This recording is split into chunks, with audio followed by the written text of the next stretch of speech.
quite how I should feel. Over and over in my mind's eye, I'm letting go the regrets of the life that's passed me by.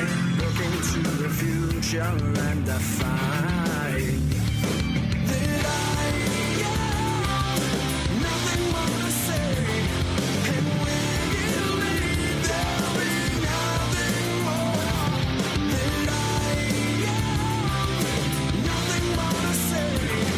And when you leave, there'll be nothing more.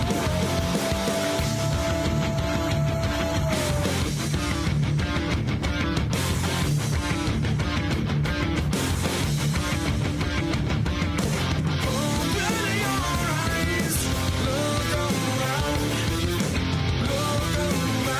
before you rest forever. I have nothing more to say, and when you leave, there'll be nothing more. And I have nothing more to say, and when you leave, there'll be nothing more.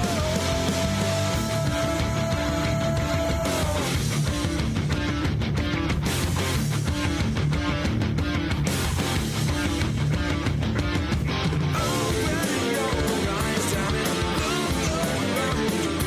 around before you rest forever. Open your eyes, damn it,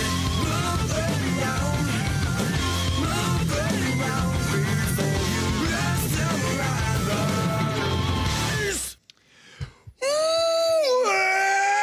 Welcome, everybody, to another edition of the Rock Pile Report podcast.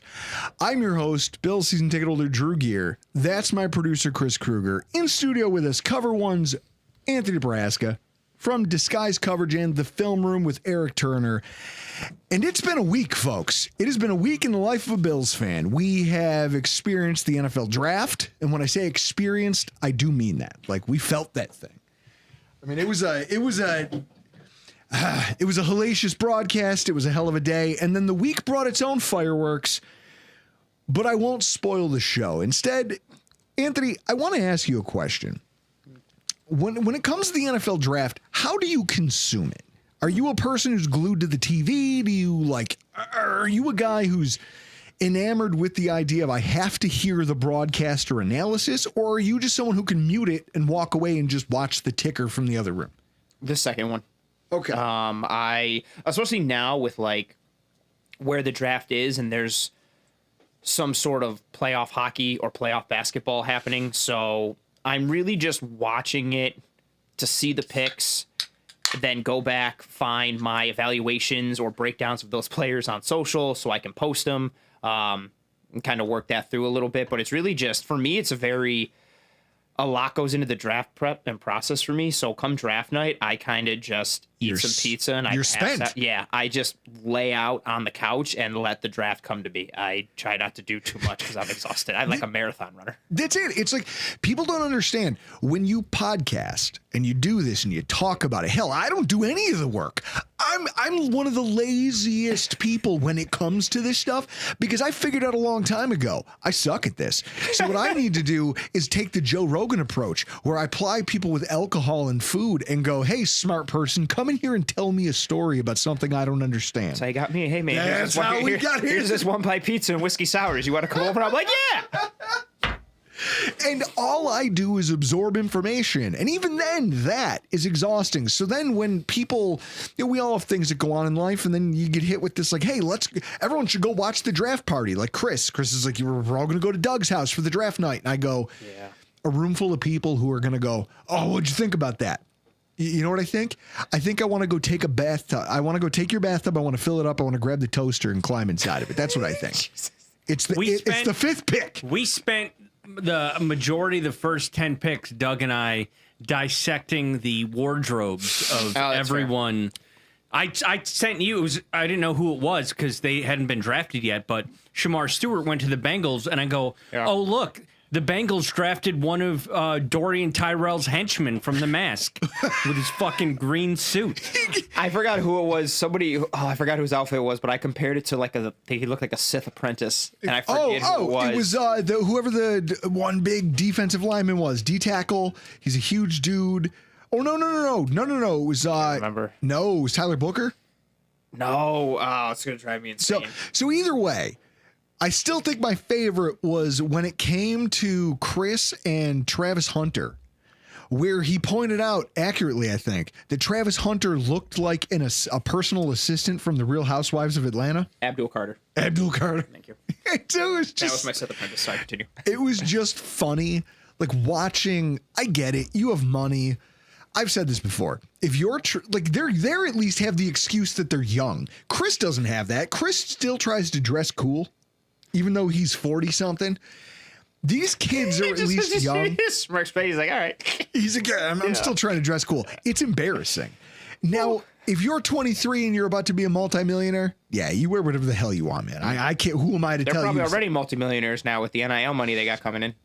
So it was just funny. Like when I talk about the best and worst of the draft, I think about a lot of things, right? Like I think about the like lightning round style. First of all, the Shedeur Sanders conversation got so old so fast, and then it somehow came back around and got hilarious again later when Mel Kiper's just hyperventilating. Wow, and I go, was heated.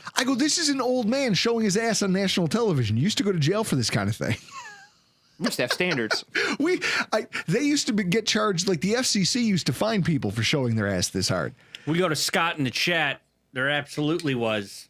I thought James Cook was going to get traded at the draft. Now he has to drink a Calypso cooler from one Ryan Rhodes. He brought us a case to a tailgate. Just a case of Seagram's Splits. Sounds delicious. God, I hate you. Why? What's wrong with that? Get that and some Ruby Red Kolsch or whatever. We're gonna get you on a Seagram's bet. It's I don't coming. have a problem drinking the Seagrams though. I'll tank the bet on purpose. That hurts me in my soul. I might be the first person to come on the show and go, you know what, Seagram's is actually delicious. I'll just you can go get me one and I'll drink it right now. I'm gonna be honest, there needs to be no bet. I've had some of them like I'm not looking at the can. I feel like it's going to be a little suspect, but I just find it hard to believe it's going to be terrible to the point that I'm going to hate it. It is. That's why it is. That's why I don't like Bruce Willis. JW Dan. Calypso Cooler is one of those things of like, I said it once. It tastes, especially if you chug one, it's almost like someone took a shovel and put it in the freezer and then rubbed a coconut on it and hit you in the face with it. Sounds like a regular December night to me. Southtowns. Southtown's Army Unite. Yeah. Southtown's stand up now. Is the famously silent American billionaire, businessman, and petroleum engineer calling into the show tonight? I'll be Bean and Jeremy and Joe. I like petroleum. Listen, I'll tell you what. I will sit down and have the most salient conversation with Terry Pagula of all time because I'm pretty sure I've heard him speak publicly. I understand why they keep that guy under wraps. There was a reason Terry Pagula does not do a lot of public press. Do you remember when NFL Network did what was like a very much a prepared spot when he like sold shares of the team? And it was one of the most awkward live interviews I've ever seen. Not good. Yeah, it's painful. And I go, ooh, maybe this isn't malicious. The team is literally keeping him away from the press for that reason because he sounds like an idiot. Oh, boy. It's a bad look. It's a bad look for him. It's a bad look for the franchise. Nobody wins here. Put him back behind closed doors. I liked it better when he wasn't talking about the team. That's fair. So with that said, trades. Let's talk about things that were the best about this draft, things we liked. I liked the fact that in the run up to this one, I was really worried because we had gotten to draft week and there had been no trades in the first round. And they said it was the first time in years that we had gotten to that point with no activity. So then I started to think to myself, hey, in a draft where everybody, and that makes sense, right? Because everyone was talking about how the value was trading back. The value is the middle rounds. Yes. Well, if that's where you were, then it makes sense there weren't a lot of trades because teams that had a bunch of guys they liked needed to see who was going to be on the board. Yes. Knowing other teams didn't like their options. True. I'm still happy to see there were 33 total trades made, I believe, over the course of the 3 days. I think it was 33 or 34. Yeah, I'm looking them up. What was your least favorite or favorite trade up? Oh. Like, I'm trying to think, like, I saw Dolphins fans pissed that they didn't trade out of their pick. They were like, oh, man, we took Kenneth Grant, but we could have traded back. It's like, guys, your interior defensive line sucks. Yeah, you can't afford to do that. I thought it was a little wild that Jacksonville made that move with first-year GM, first-year coach. So now that's one that I'd vote for my favorite. Not because of how, like, the value or, like, even necessarily the player, even though Travis Hunter is sweet. But, man, you're just in such a bad spot as that franchise. Like, fans are kind of off the belief in Trevor Lawrence, and then it was like, are we going to take Genty? Okay, what does that mean about ETN? Peterson left such a bad taste in everyone's mouth. You're kind of floundering as an organization. Like, things have just been on such a downturn after, like, all jokes aside, the Jags should have went to the Super Bowl with Blake Bortles. Like, they were a, 3rd and 18, like, Tom Brady conversion away from beating the Patriots in New England. I got drunk and proclaimed that they were going to make the Super Bowl the following year, and it was embarrassing how wrong I was. But they even started out good. They beat New England in the regular season, like, week 2 or 1, or, like, shut them down again. Like, they were this loaded defense, and then everything fell apart. The coaching fell apart. The offense fell apart. And then this awesome comeback against the Chargers in the playoffs a couple years ago. They almost beat the Chiefs in Kansas City. Granted, Mahomes got banged up in that game, but they're like a low red zone fumble away from making that like a different kind of game. And then all of a sudden, everything just falls apart. So I like that deal from, you're trying to get, I hate to give this like off the field answer, but like you're trying to figure out a way to like get people to believe in your team again. So go get the dude that everybody was like, yo, this two-way player, I won the Heisman, this and that. Like, you need excitement and like vigor back in your franchise and in the fan base. You need the players to come on the field and be like, okay, the stadium's rocking, not like, okay, I can count how many people are here today. That's not good. Like, they needed something, and tarp off whole sections of the upper deck, guys. Yes, good call. Man, there's a lot of tarps out today. Yeah. That's how I feel. What did you think about Bean's draft day aggression? Because, like, what you're talking about here is like, hey, that was a team that needed to make a big swing, and they made it. Watching Bean on day 2 and day 3, again, not huge, shifts, but the fact that, once again, he never seems content to just wait. Yeah. He very rarely, and then when he does wait, and he waits, and he waits, and he waits, and then all of a sudden he trades out of the first round, and everyone flips out about it, and he's like, man, just wanted to, didn't like it, didn't love it. I mean, just wheeling and dealing. We're going to spend a whole bunch of time talking about Brandon Bean tonight. Just, man. It's going to be fun. But with that in mind, just his aggression in the draft was, I don't know, refreshing a little bit. Like, hey, you had a board. You chased your board aggressively when you thought that, hey, there's a guy at this value that I might not get if it gets to San Francisco's pick, or if it gets to, name any one of the teams in there where that defensive tackle run happened. Yeah. That you said, fine, screw it. That's the guy that we think is the best out of this next tier of D tackles. Go get him. We'll sacrifice for a team that didn't have a 3rd round pick. They were very quick to be like, hey, we don't give a shit. We'll give up that pick too.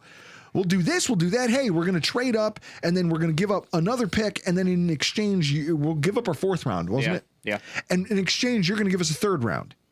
They chased that because that's where the board told them to go.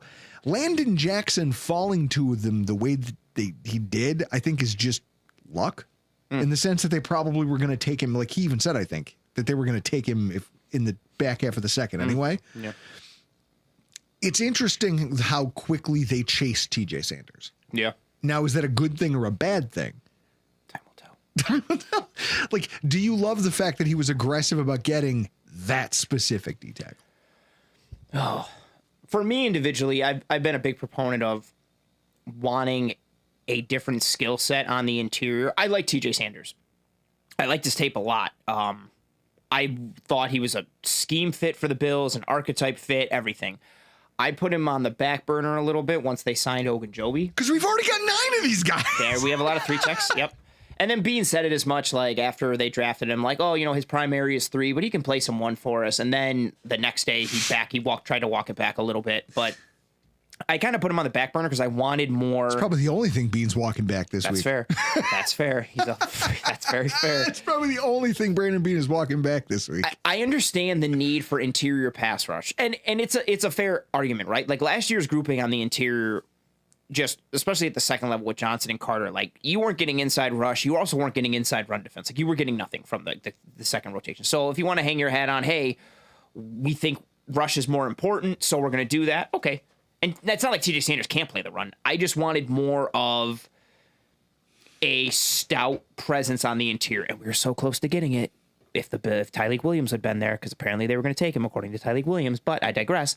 So when the Bills traded up, like I was hoping for Alfred Collins, even though Alfred Collins does not offer much in terms of pass rush, but I thought his length could do some stuff, and what he was as a run defender would matter a lot for their light boxes, the second level with Taron Johnson and Bernard and Milano all being undersized. I just thought it was a positive force multiplication move. But I didn't hate Sanders as a player. I like him as a player, and I don't have a problem with a team trading up, especially if you're kind of sacrificing some back-end capital. Like if you're kind of trying to convert some of your quantity into quality to go up and get a guy, I have no problem with that in general, whether it's fantasy football or like real football. So I have no problem with it in that regard. And then for Sanders in particular, I like him as a player. I wanted more stoutness on the interior, but he's a good football player. He fits what they want. There still is a lot to like about him. And in general, yeah, if you think your guy is there, don't let the Chiefs trade up ahead of you and take McDuffie. Like if you need to get your guy and you want your guy, go up, get your guy, especially if you have the capital to do so. Well, and that's it. Like we talked about in the show we just recorded, where we kind of walked through the draft class and some of the philosophy that got brought to it. They checked all the boxes everyone wanted him to. They just did it in ways that everyone went, I want this thing, but no, not like that. Yeah, exactly. And so I want that. We need like a defensive tackle. Well, not that kind of defensive tackle.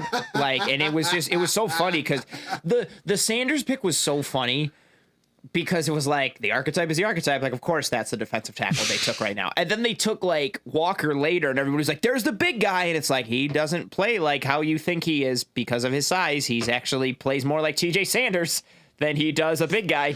They're just going to no, you don't understand. They're just going to put 5 defensive tackles on the field. They could at this point with how they penetrate and there's so much versatility amongst like everybody up front. Like you could get wonky and be like with Sanders and Ogunjobi and Ed and Hoyt and all these guys. My buddy Doug's in the chat. He's at Davini's house watching hockey right now. Nice. What's up, boys? Hey, tell Davini I said, what's up, dog? Go Ottawa. Spin. We still need a one tech. I love this. You're not gonna, right? It's the Brandon Bean thing. I'm not gonna. You're not getting it from me. Yeah, I don't think it's in. I don't think they, the thing is, whether or not they actually need it doesn't matter. They don't value that skill set over inside rush. Like if you're going to be a quote unquote one tech, you have to have some kind of pass rush pop. You have to have some sort of penetration ability. Like they're not going to go for a true one tech. Like again, the perfect what about example. CJ West, Ralph Wilson Sr. in the comments. He went 4 picks later. Even West has more stout to his game than Walker, but he's also like kind of a quickness and penetration guy. He's an interesting study. I didn't love him a ton, but he's a guy that he would have more stout on the interior, but not necessarily the plugger that you kind of want, or he might be billed as. But that just in general, like not that Ilianku is some stud, but they were getting pushed around on the interior left and right last year. Carter was getting blown up. Johnson was getting blown up, and they had Ilianku sitting there, and they did not call him up. They left Carter and Johnson because both of those guys in their mind. They treated him like a redheaded stepchild, and the fact that he kept coming back tells you that thing... They brought in Quentin Jefferson and Jordan Phillips, who were cast-offs from bad teams, to come start and like get real reps on the interior because that's the skill set that they value. And again, whether I'm not saying it's right, I'm not saying it's wrong, I'm not saying I like it, until they show us that they're going to divert from that, which I thought they kind of were because of Tyreek Williams, but he has some juice and athleticism, so it's a little different. Here's what I'll tell you. Doesn't matter. Ilianku came back every single time the Bills cut him. You only do that when you don't have anywhere else to go. Also true. And so what I think that tells you is for everybody who's here in the chat, everyone on Twitter who's, we still need a one-tech defensive tackle. Nobody is saying at the GM level, head coach level, you know what I really need to prioritize is a one tech. Nobody is saying it. If they were, they would go get an Eli Anku and they would give that guy money to come off our practice squad and go play in their team. I want them to do it. I would like that skill set in the rotation. I just don't expect it. The NFL has moved in a different direction, and that's just the nature of things. I think it's going to swing back. You're going to need that big body one tech on the interior. Someday. Teams try to. I think that someday is closer than it may seem. I know, but we don't live there. In the mind of Brandon Beane, we don't live there now. Fair. I'm so close to getting into a Brandon Beane, just the whole conversation, but I have to also, I'd be remiss if I didn't bring this up. Got to follow the outline. Got to follow the script. Not just the outline. Just one of my favorite parts of the entire draft happened in the first round when Roger Goodell came out to the podium and was talking about the passing of Mongo McMichaels. You know, he comes out there with this really soft-spoken, hey, guys, we're, the family and the passing and what McMichaels meant to the NFL as a champion and as a piece of a championship team and whatever. And then he said, "Tharts and prayers." I didn't hear that. Oh, no. And I rewound it about 5 times. He goes, "Our thoughts and prayers are with him and his family." Oh, that's a botch. And so I, of course, immediately turn to my wife and I go, okay, 3 things just happened. Did you hear that? One of 3 things just happened. 1, somebody around him just farted. Thoughts and prayers. Somebody farted and he's been thinking about it ever since it happened. Oh, 2, he just farted. And he's like, ooh. That's speculation. Hope nobody heard that fart. Oop. And I said, "Thart." I was going to say thoughts, thinking fart came out. Or 3, he was worried about farting and it was on his mind. Again, just you speak things into existence.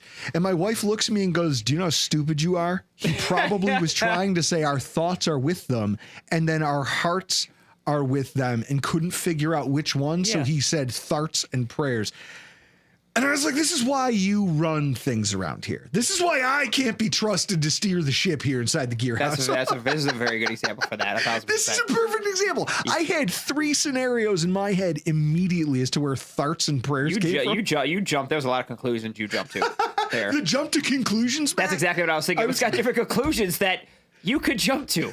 It's the worst idea I've ever heard. I had jumped 4 directions off the map, and my wife's looking at me like, "You're the dumbest person I've ever seen. I married you." That's rough. Yeah, that's one where she just kind of takes stock of everything, every life choice she's made up to that moment. It's like, how did I get here? How did I find myself on the couch with an idiot who's here talking to me about a grown man thinking about farts? Dissecting thoughts and prayers. So, Brandon, I will say the best thing to come out of the 2025 NFL draft for me was what took place on WGR radio this week. I mean, Chris, this is it. Now, hang on. Before you get into the audio, I got to hit you guys with this because over the course of my lifetime, Buffalo Bills GMs have given us a lot of moments. They've done some things, right? Like Buddy Nix, when he goes, "Oh, I was out there riverboat gambling," because he traded up in the 3rd round to draft TJ Graham. And then 2 picks later, the Seahawks take Russell Wilson, and the rest is history. Legend. I will say this. Nix was a dumb hayseed, but he did give me one of my favorite phrases to use professionally, which is, "Stop telling me about the labor pains and show me the baby." That's a good one. Don't tell me about the labor pains, just show me the baby. I will say that for as dumb as Nix looked trading up for TJ Graham, a dynamic we're going to talk about here in a few minutes. Oh boy. The Jacksonville Jaguars immediately drafted a punter named Brian Anger. So they immediately become the biggest horse's ass in that entire draft. There's nothing we did could eclipse that. Special teams matter. Special teams, they don't matter that much. Field position's important. Between them and that kicker that the Tampa Bay drafted. But also, if you're Jacksonville, you're probably punting a lot. The offense is having issues. That guy's going to see a lot of. That guy's going to see 8 snaps a game. Joseph Fryer, I just figured Goodell was having a stroke. See, I'm not the only one who heard the tharts and prayers. I liked when he came out on the bicycle, like they do at Lambeau, like the players ride at training camp, and everybody just booed him mercilessly. Like they didn't care that he was trying to pander to the crowd. Like he's such a heel. He did come Ralph on the Wilson mic Sr. and in the was comments, like, look at all the "Yeah, farts." let's keep it going." Yeah. He's not Bettman, where Bettman is like, why are they booing Yeah, me? I don't understand. A piece of shit. That's fair. Yeah. Because you suck and everyone hates you. You've That's killed why. the sport of hockey. That's why. Yeah, that's why. Bettman, asshat.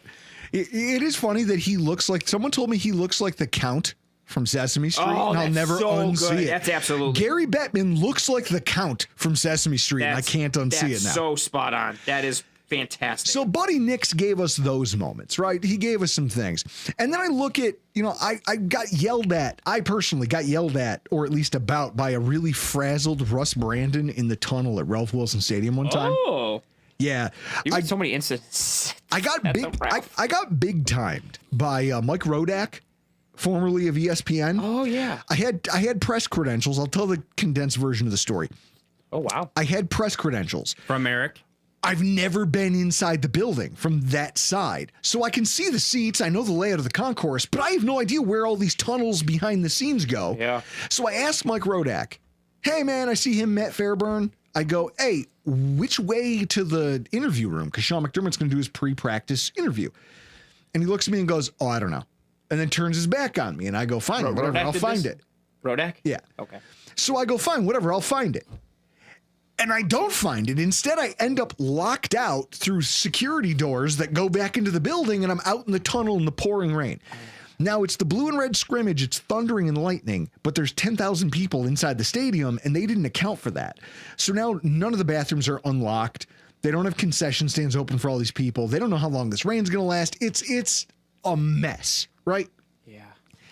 So I'm in the tunnel trying to figure out how I'm going to get back into the building. I might have to walk all the way back out to the front gate, around, hope there's a security guard still there who can then trust the fact that, hey, I've got a press pass. I just got lost like an idiot. I'm out here. I'm stressed. And all of a sudden, the door just explodes open, and it's Russ Brandon and a bunch of lackeys. And he is screaming at these people about the bathroom situation, about not knowing what the forecast is going to be, about who's addressing all this. And his hair looks like Cosmo Kramer because he's just been pulling at it, It looks like. And his eyes are all bloodshot. And all of a sudden he turns, and I'm doing the thing that you do when you're a little kid and you just turn. And you're like, maybe if no one sees me. Don't see me. And he turns and goes, and who the fuck is this guy? And I just hold up my press pass to the security guy who's there, and I'm like, I'm sorry, I don't know where I am. And he just scans the first door and just points. I didn't ask where I was going. I just went. It took me a half hour to find that room. That's fantastic. That's a good story. You poor bastard. Russ Brandon was a man untethered that night. Who is this guy? Who is this guy? Why is he here? I'm like, oh God. You're the straw that broke his back. And then Doug Whaley goes on WGR. And I was driving to work and I hear him say, oh yeah, football is a game that human beings shouldn't be playing for the physicality of it. And I go, you're not supposed to say that out loud. You can't say that this game is injuring people. I guarantee you the NFL was on the phone immediately. Like, what did you say? Oh yeah, why would you do this? He never did another live interview on WGR. Never did one. Probably because he got fired. And fair point. And so that, right, like that one happened on WGR. I see where we're going. It's just funny because I assumed that these were all of the best things that could happen to, these are the best moments a GM could ever give me until this week. The bar has now been set because once again, a GM has taken to WGR and done something that has just like, I mean, this draft gave us pundit on pundit crime.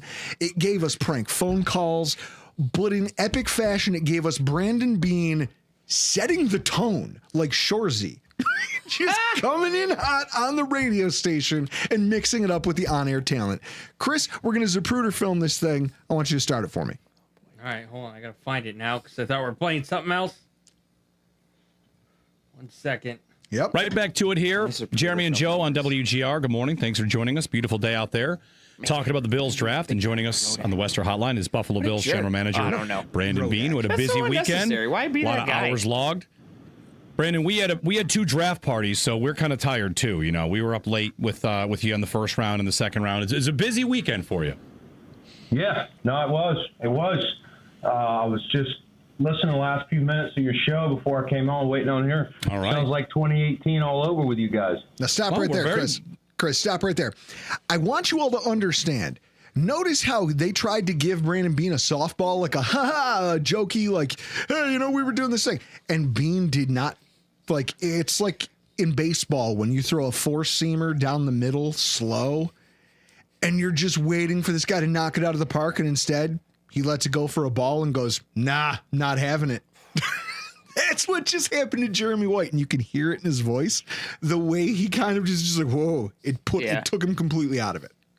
Well, how so? Well, you guys were bitching in 2018 about Josh Allen. You guys wanted Josh Rosen, and now you guys are bitching that we don't have a receiver. I don't get it. Like, we just hold on, let me talk. We just scored 30 points in a row for 8 straight games. A year ago, I get you guys asking why we didn't have receivers, but I don't understand it now. You just saw us lead the league in points when you add all the postseason. No one scored more points than the Buffalo Bills, including the Super Bowl champions. So you just saw us do it without Stephon Diggs, same group. How is this group not better than last year's group? Our job is to score points and win games. Where do we need to get better? Defense. We did that. So I get it. You got to have a show, and you got to have something to bitch about. But bitching about wide receiver is one of the dumbest arguments I've heard. Stop there. Hang on a second. First of all, the guy said bitch twice on air. Hilarious. Legend. Can we say that it is objectively a word that Bulldog was throwing around on air trying to defend his coworker? Objectively funny. It's objectively funny when you go on and you know for a fact that you're racking up FCC violations for a radio station a radio station that kind of needs you. Does bitching count?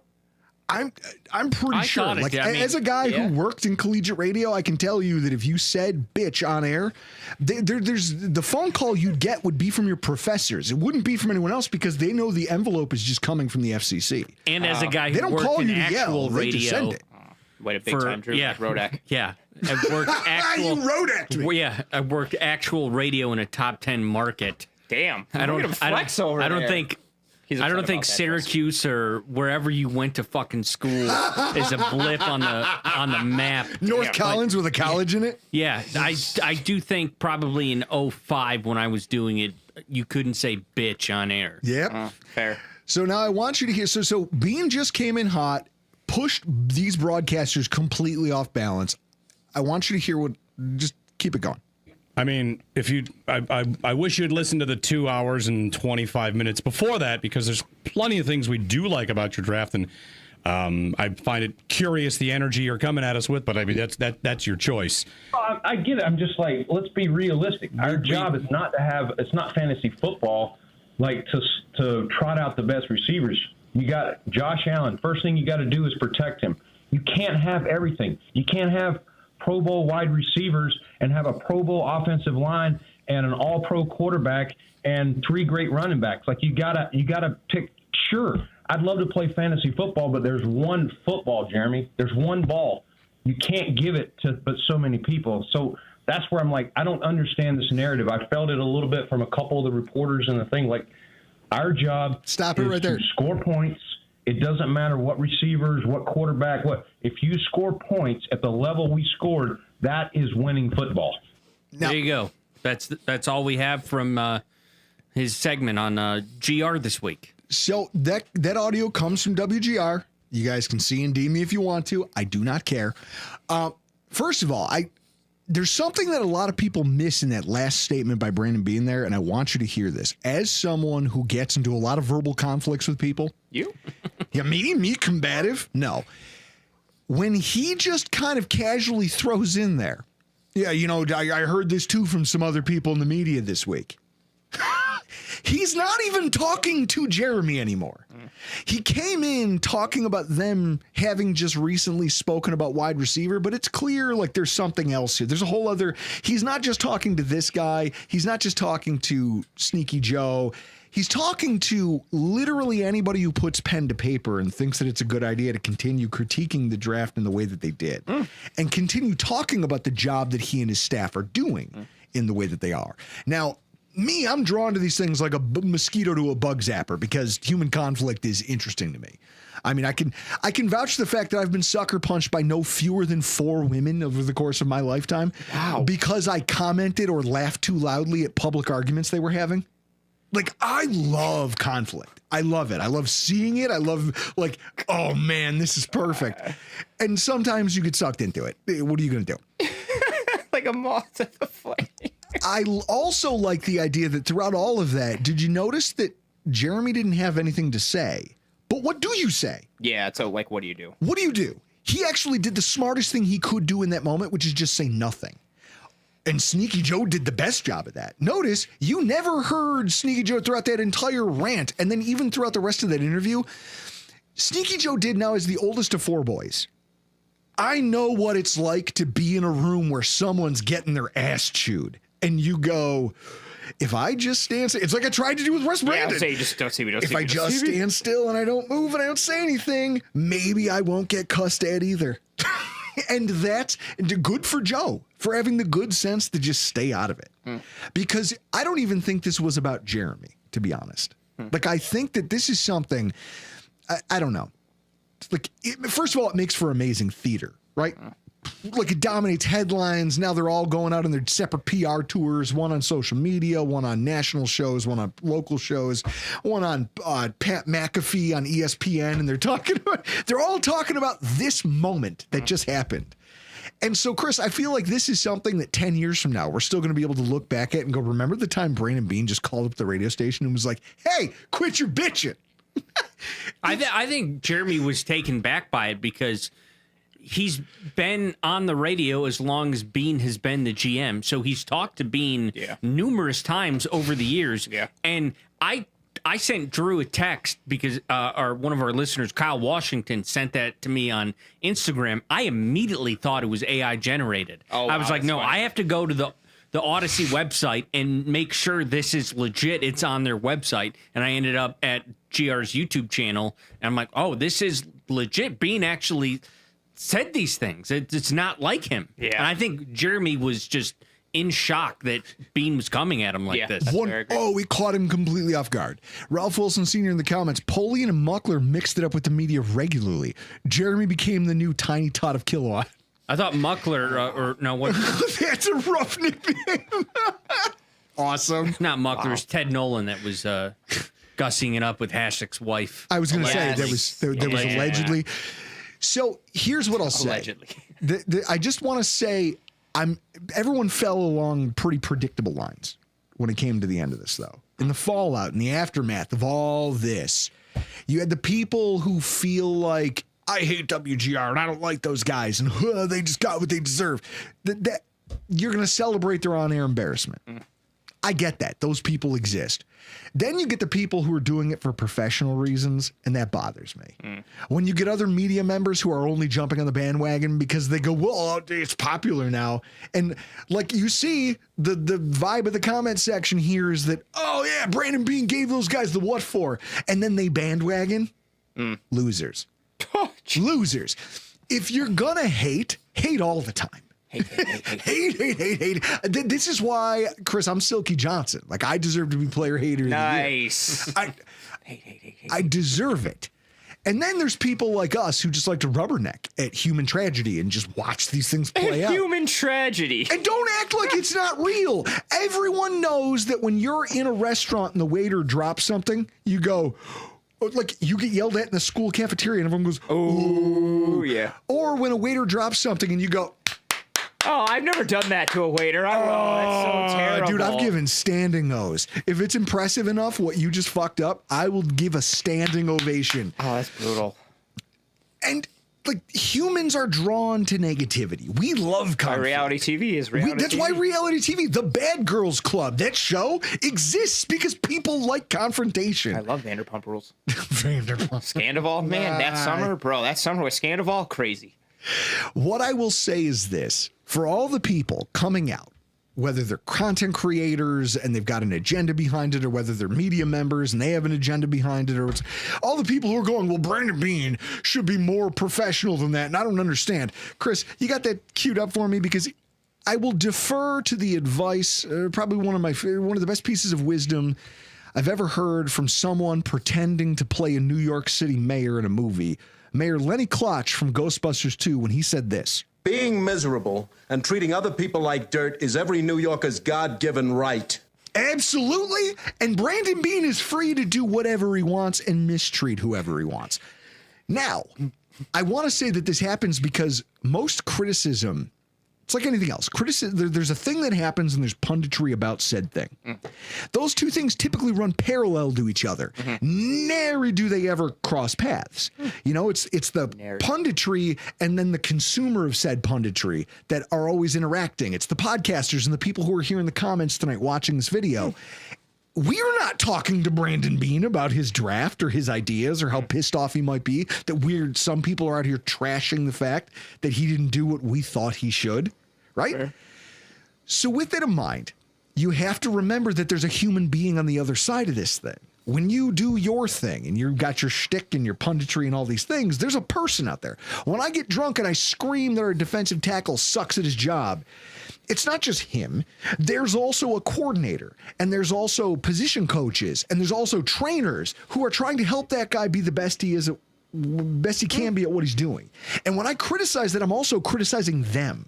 It's up to them whether or not they want to internalize that. They can block it out and go, well, that guy's an idiot with bad teeth, and I don't care what he thinks, and just walk away from it. Or they can take it personally, and that's their right. And I think people lose sight of that just because they make a few more, like their annual salary has a few more zeros in it. They assume that that comes with the territory. But you know, just like I know, disrespect is disrespect.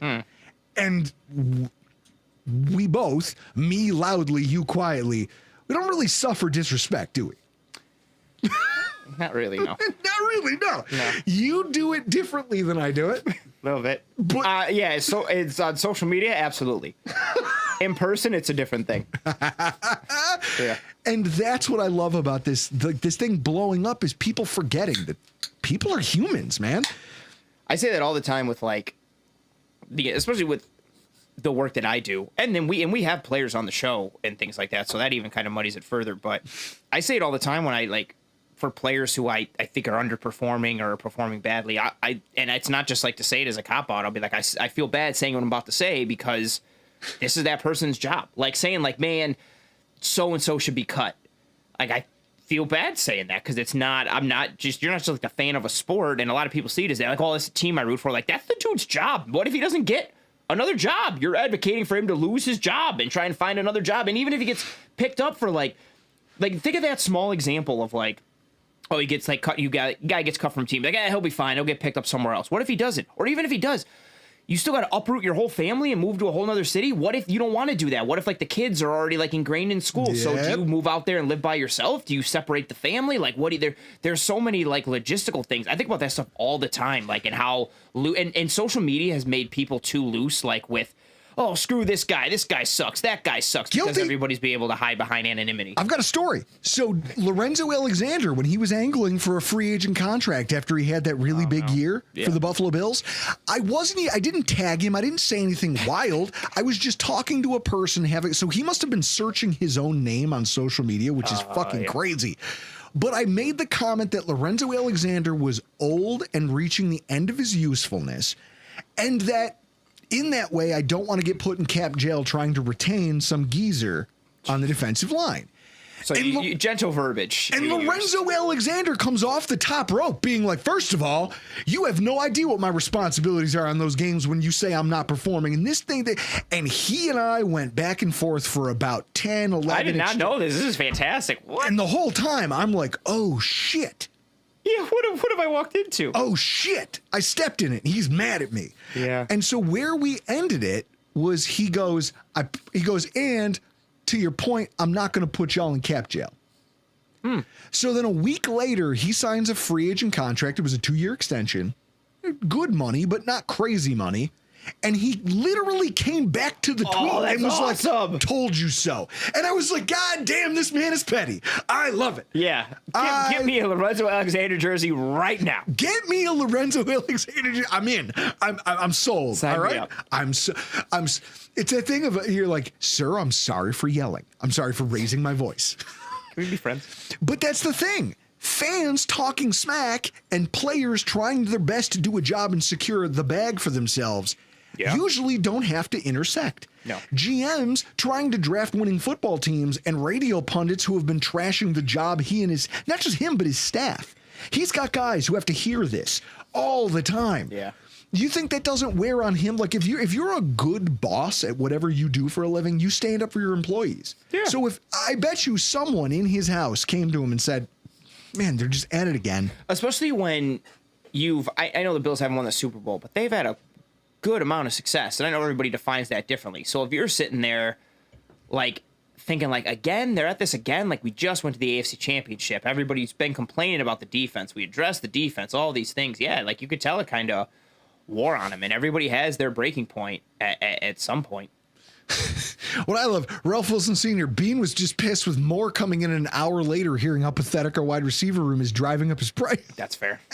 That was such an ironic look. And then like people were victory lapping that, like, oh, like Bean said like everything was fine. And then they brought in this, like, so stupid. Clearly you don't understand human logistics. That guy had to fly in. It was very, to your point, like if you, whatever side or preconceived notion you were operating with or side you were on or bias, like everybody just clung to that. Like if you don't like radio content, oh man, the radio guys look terrible, ha ha ha. If you think Bean's been doing a bad job, you jumped out, oh my God, how unprofessional, and you clutched your pearls because he said bitch on the radio or whatever. Like everybody just kind of used that as fodder. But to the theater point, yeah, I just haven't.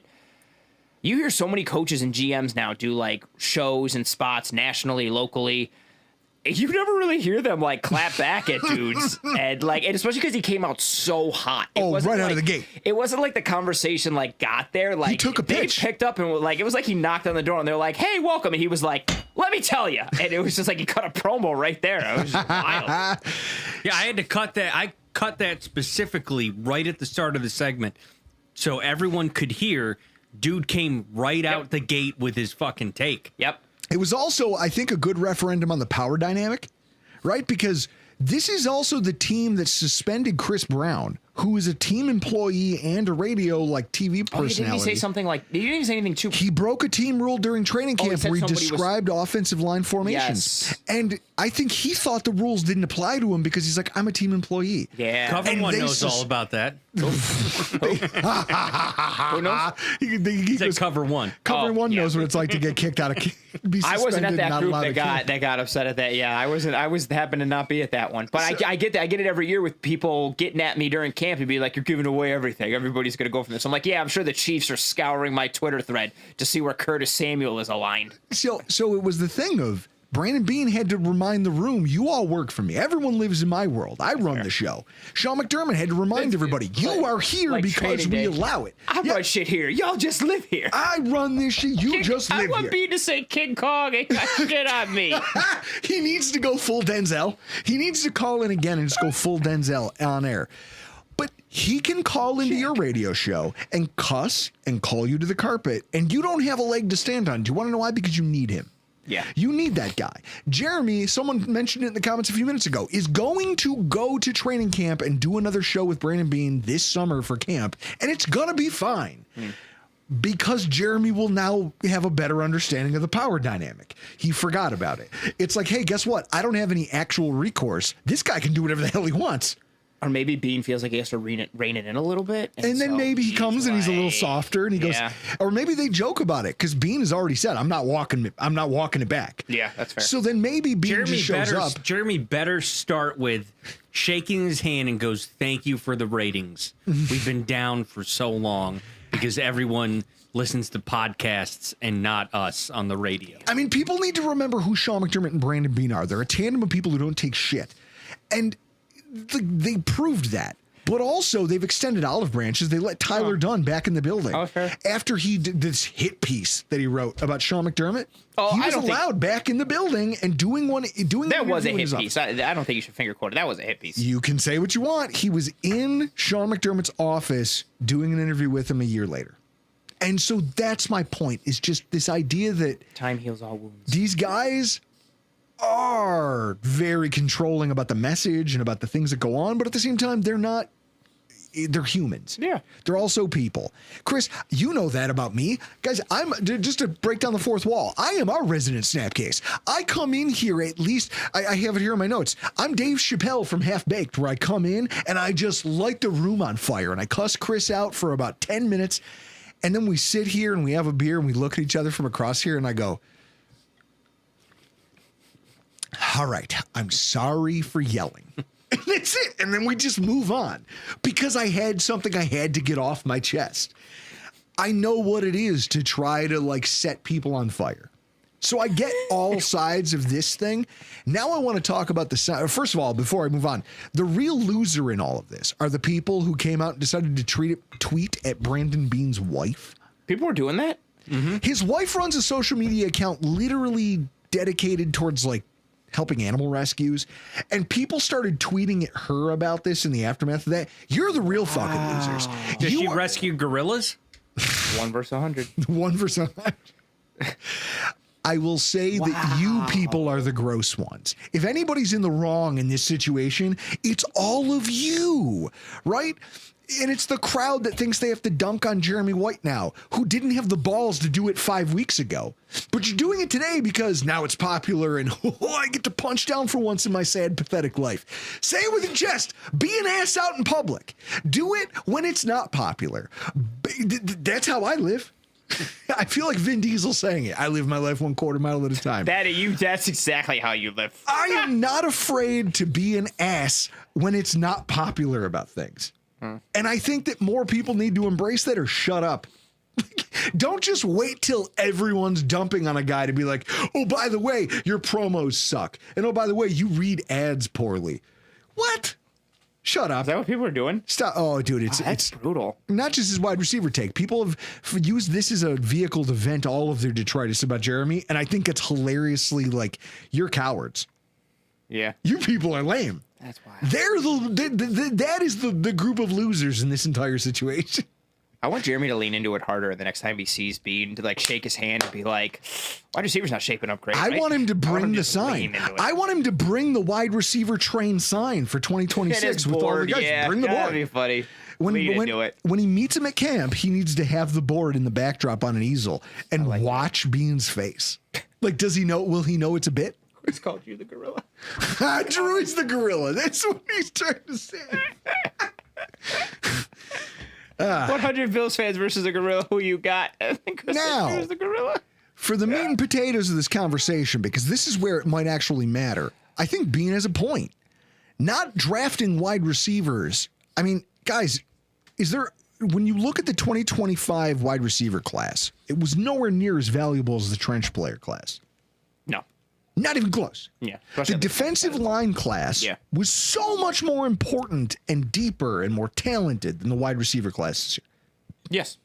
So if you know that multiple picks, especially for a team that needed defensive line and defense in general more than wide receiver. Continue. I'm sorry. I mean, I was just going to ask, was there a round where it ever would have made sense for you?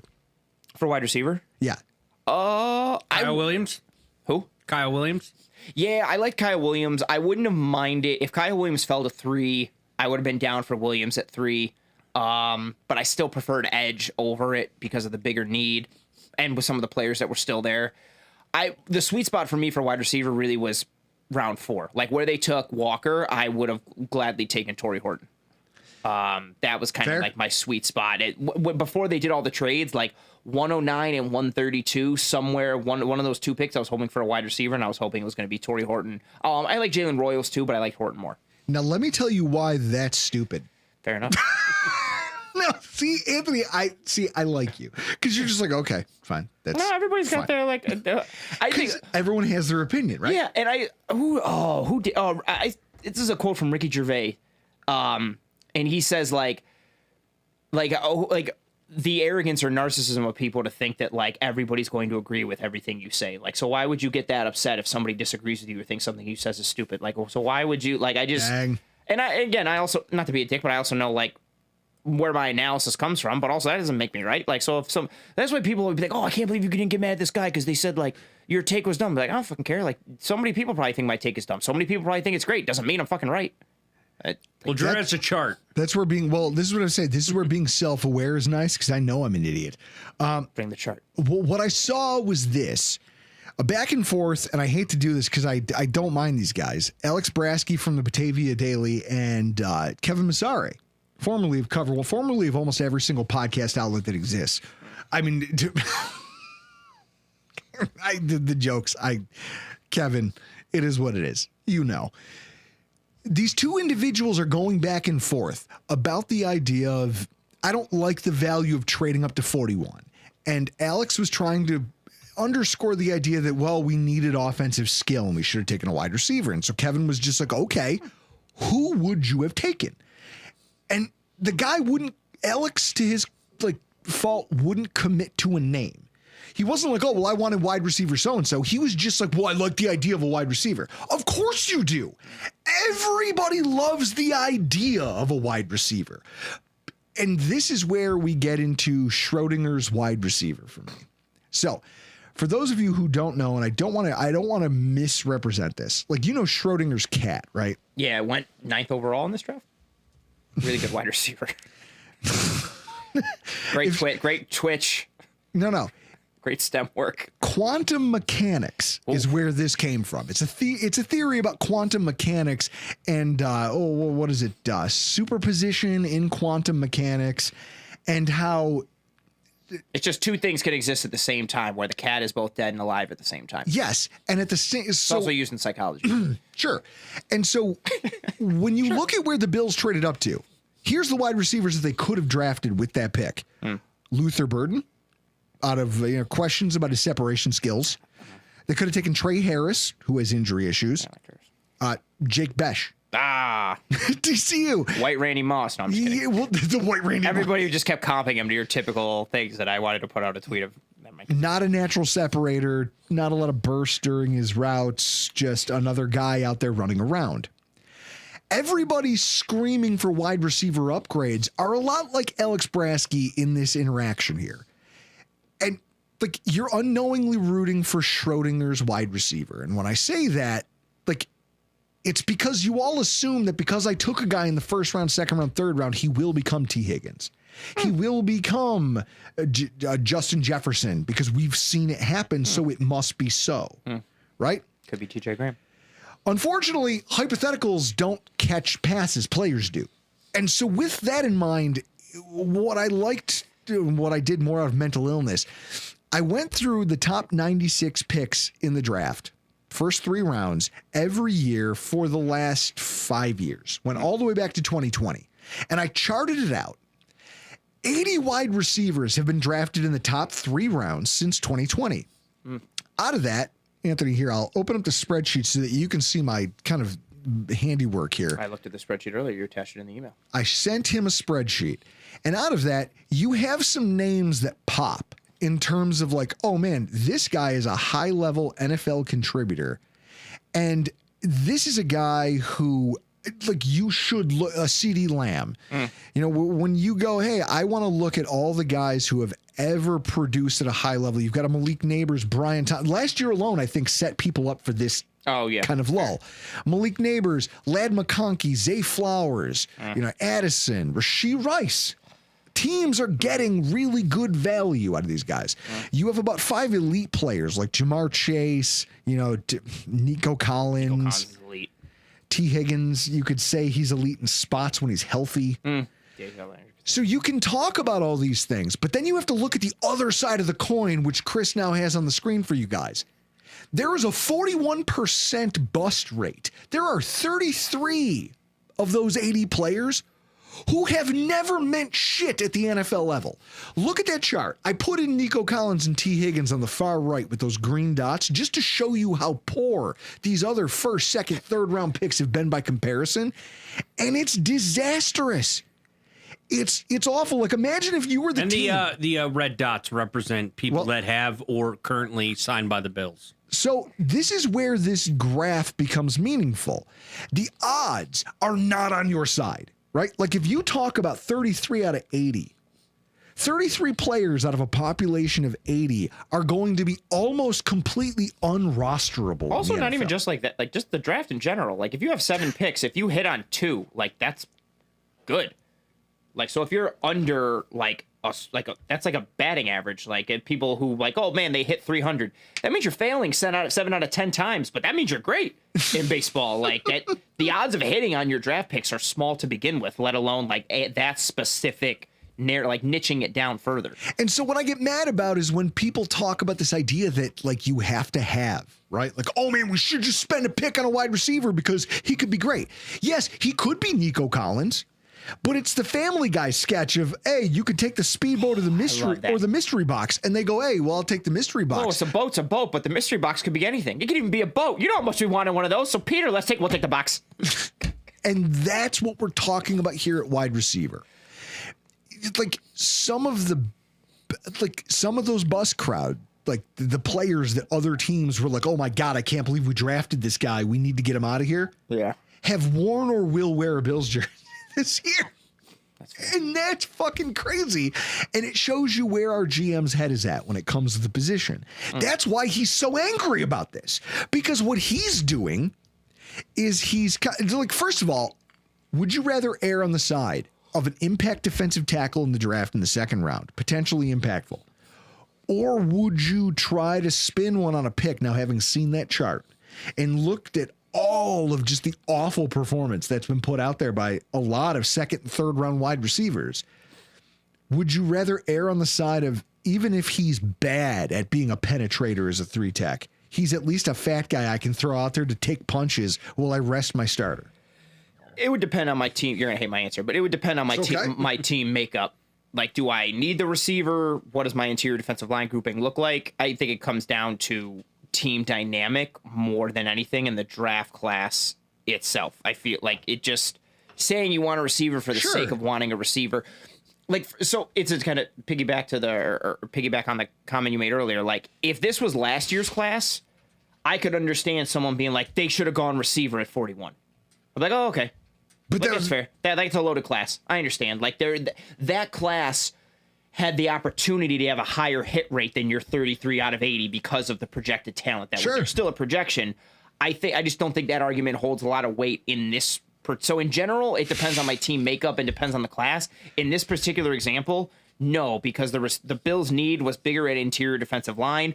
The quality at interior defensive line from a projected standpoint doesn't mean it's going to be right. With better at interior defensive line at that spot than wide receiver, and wide receiver in general just wasn't very. And then also, here's another nuanced way of looking at this that I've got some takes here that I don't think people are thinking about in their day to day as they're going through this. And I know they're like, oh, the Rockpile Report. I'm not going to learn anything here today. You haven't learned anything. Terrence Gray, 5 years. Terrence Gray was getting GM interviews for a reason. He was getting interviews because he, as Bill's head of pro personnel, his department was responsible for a lot of the pro scouting that goes on here and taking a look around the NFL, not just at the NCAA scouts, and just, hey, we need to see what these prospects are worth and how they fit into our system. He's also responsible for looking around the league and finding guys who have done the job and saying, I think guy X and guy Y can maybe fit here. And then he's the guy who identified a Mac Hollins and says, hey, we think that we can bring in a Mac Hollins and get him for a minimal salary, but we think he can outperform his paycheck and he will make the starting roster if you bring him in. So with that in mind, Brandon Beane is deferring to a guy who other teams are interested in. And how many people hated the Mac Hollins signing? Yes. I thought it was such a joke. And this is my point. This guy's going to see like top 2 or 3 snaps at wide receiver. What a joke we are. And then by the end of the year, everybody's like, oh my God, Mac Hollins is like the most underrated guy. This is amazing. Everyone was pissed he left. Yeah. And it's like, oh, and how many people hated the signing of Laviska Shenault? Just one. Just Drew. Only Drew. Me naked throwing myself off the skyway. That's what happened when I heard about Laviska Shenault. I was this close.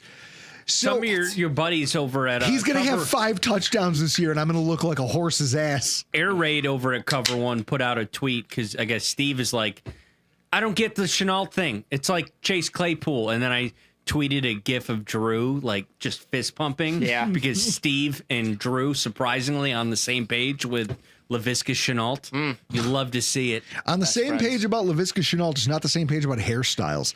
I would shave you and him bald at the same time if I could. Very strong stance. So with that said, we have a pro personnel development department and scouting department who have decided that, hey, we can identify talents in the draft.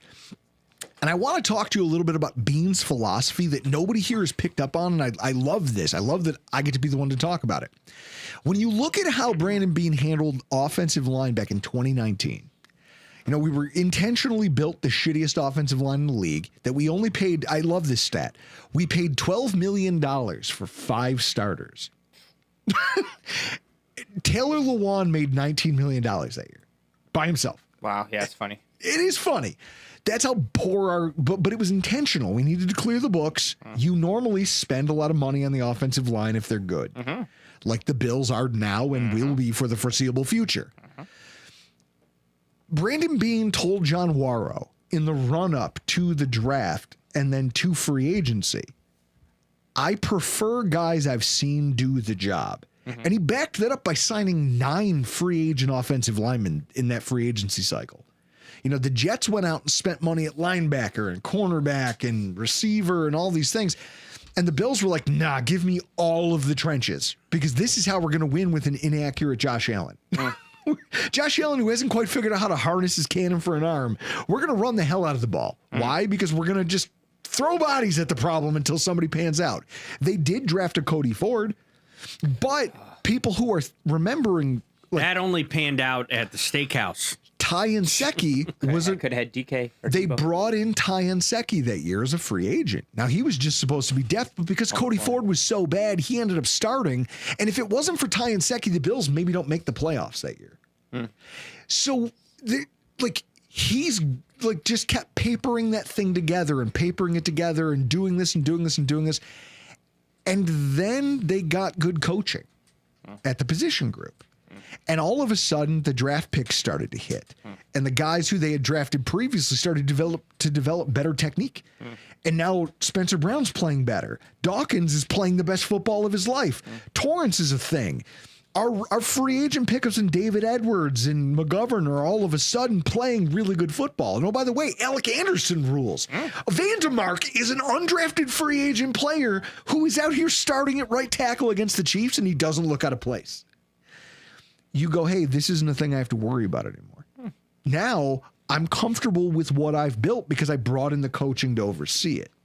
The same way he's deferring to, but then you look at the wide receiver room and you go, shit, we've cycled through guys for position coaches. How often?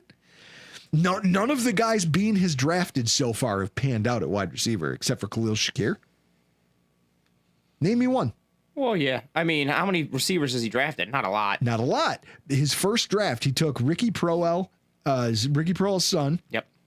And Ray McLeod. Pick. And Ray McLeod is still somehow hanging on to a job. He's become like a gadget special teams guy for San Francisco. He needed coaching. Yeah. And he couldn't get it here. Yeah. Keon Coleman's here.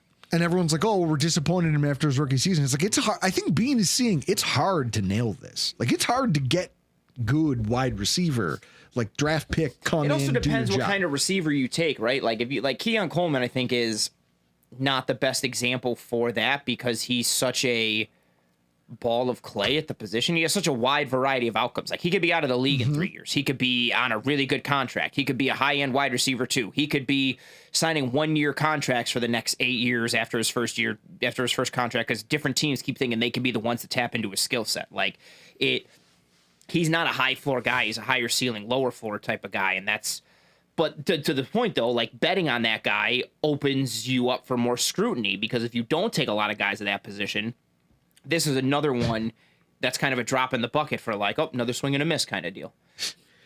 And it's entirely possible. He may feel that way. You know, I see Joe Fryer. Maybe we should be thanking Bobby Johnson for the O-line. Maybe, but I think Aaron Kromer has more to do with that. Aaron Kromer's fantastic. Aaron Kromer came in and changed the dynamic in the room, and all of a sudden everybody started firing on all cylinders. When you watch like 5, 6, 7 different guys all playing with the same timing and footwork and hand usage, like that's the coach. So then you watch that after years of just getting middling to subpar rookie return on investment when it came to the defensive line, the Bills go out and bring in Ryan Nielsen and add him to the coaching staff.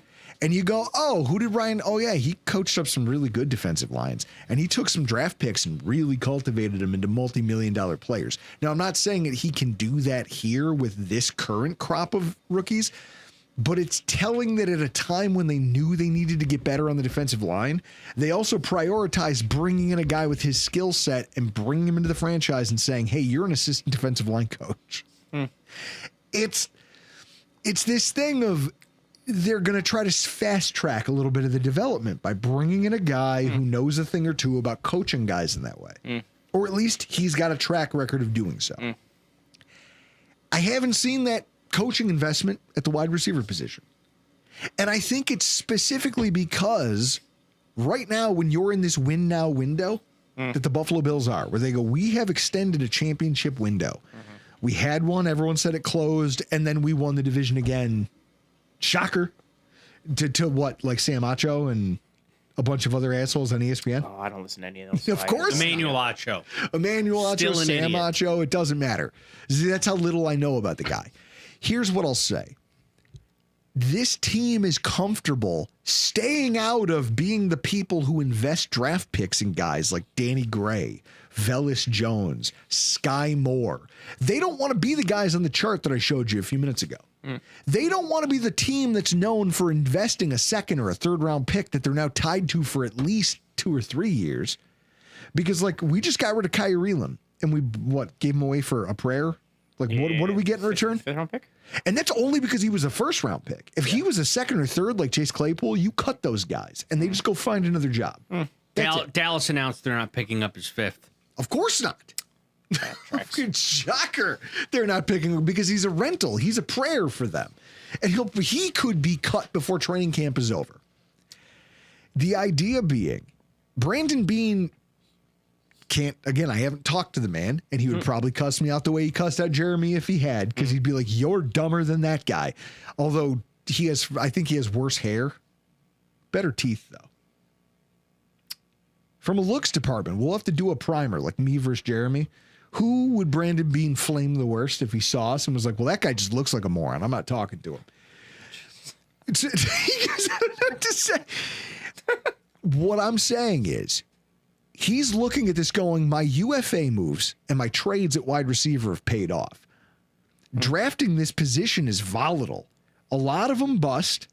A lot of them you're stuck with, and you can't get value for them as like... He said something along those lines when they made the Stephon Diggs trade in 2019. He said something very, very poignant to, or 2020, very poignant to that effect of like the learning curve for rookie receivers and why they wanted to get an established guy to pair with Josh to help Josh like reach the levels that they wanted him to, yada, yada, so on and so forth. And granted, maybe it's changed a little bit. We've seen a lot of like rookie receivers blow up and have good impacts, but to your point, I think he still kind of views that position as volatile and not necessarily a known quantity.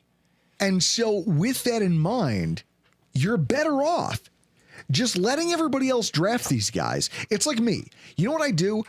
I've only driven, like my last truck was certified pre-owned. The truck I just bought out there in the driveway, certified pre-owned. I will never buy a new truck. One, I'm cheap. I am a cheap son of a bitch. You can ask if Doug and Davini are still in the chat. They could tell you some wild stories. I'm excited to see where this connects to our conversation. Also, I want someone else to have proofed out the bugs in this thing so that at least, even if it's not the best, I know what I'm buying. So somebody else took that thing for a joyride and decided, you know what, it wasn't as fast as I thought it was, and it didn't shift quite right. And also it had some electrical problems, so I don't think it's for me. And I go, well, if you can fix those things, though, I might take it at a discount. Brandon Beane is literally doing that with wide receivers. He's going Laviska Shenault. Fuck. Elijah Moore. He's going, hey, I've seen this thing. Yeah. It seems like it could be good. Known quantity. And I'm getting it at a severe discount compared to buying brand new and then also potentially having that thing strand me on the side of the road somewhere.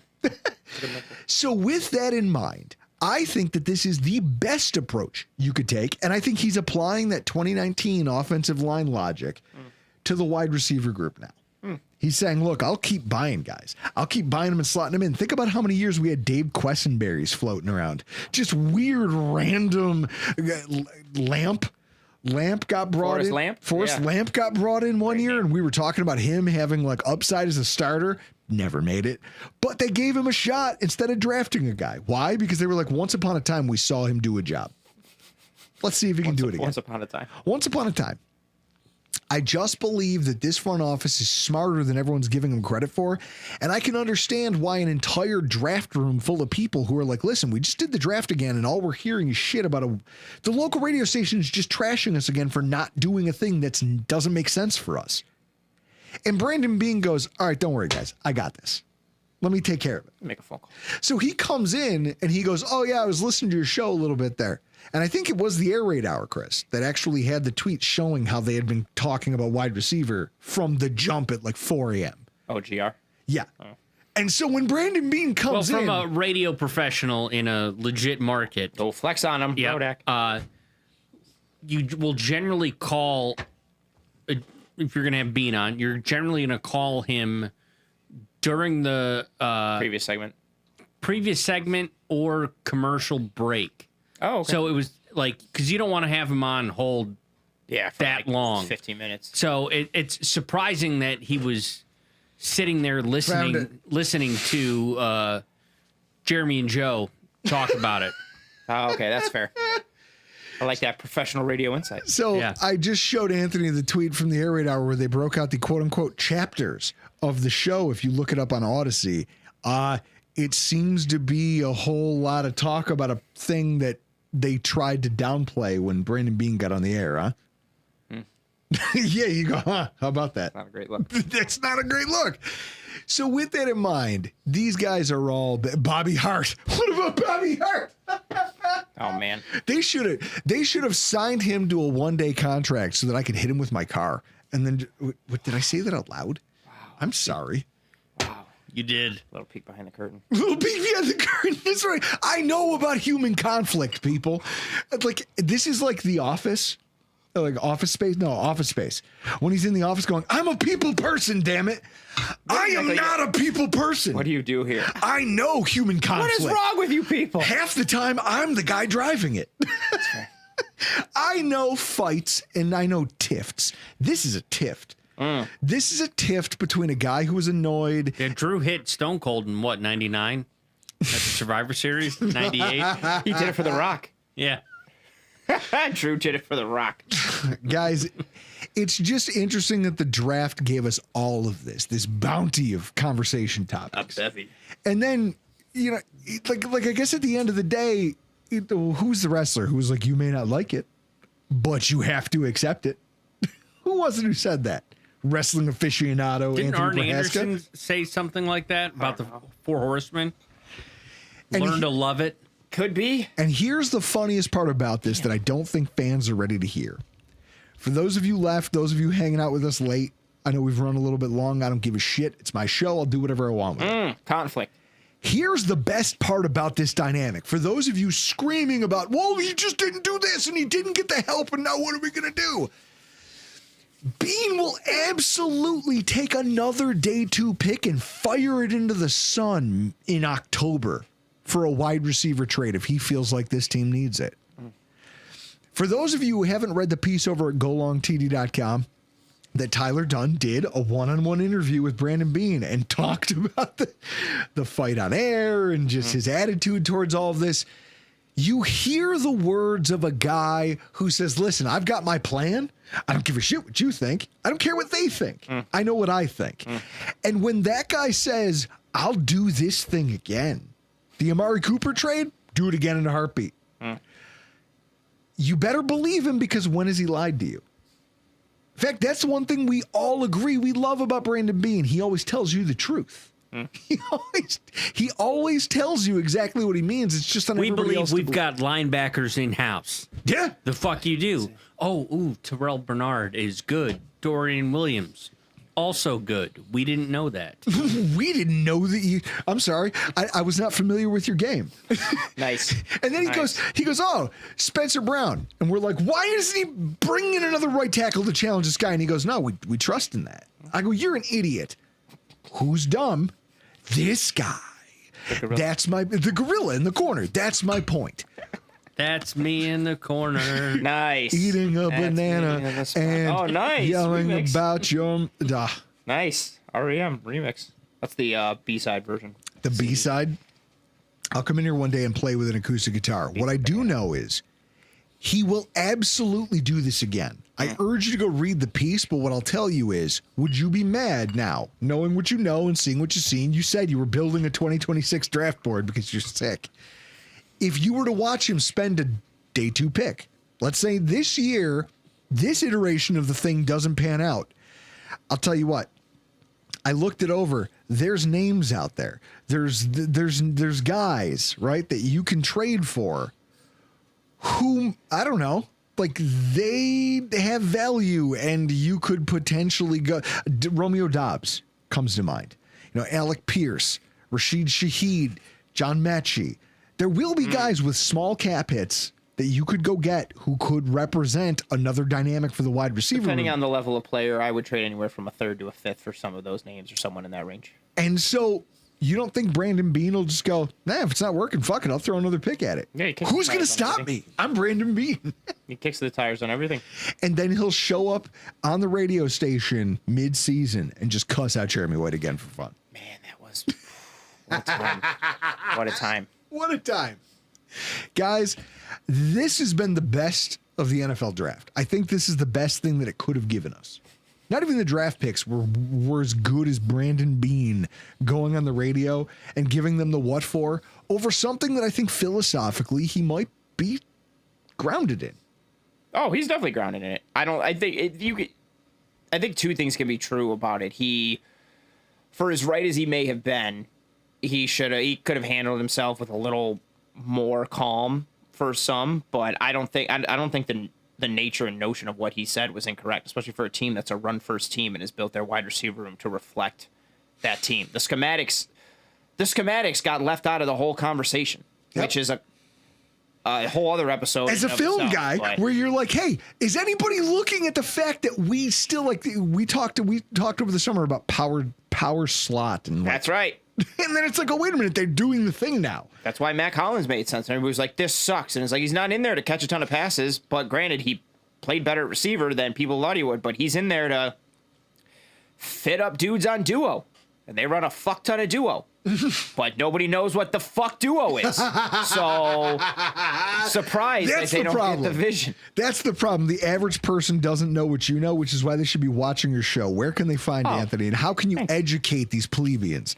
Oh, that's very dramatic. That's a very strong statement. But you can find me on Twitter at pro__ant. That's pro 2_ANT.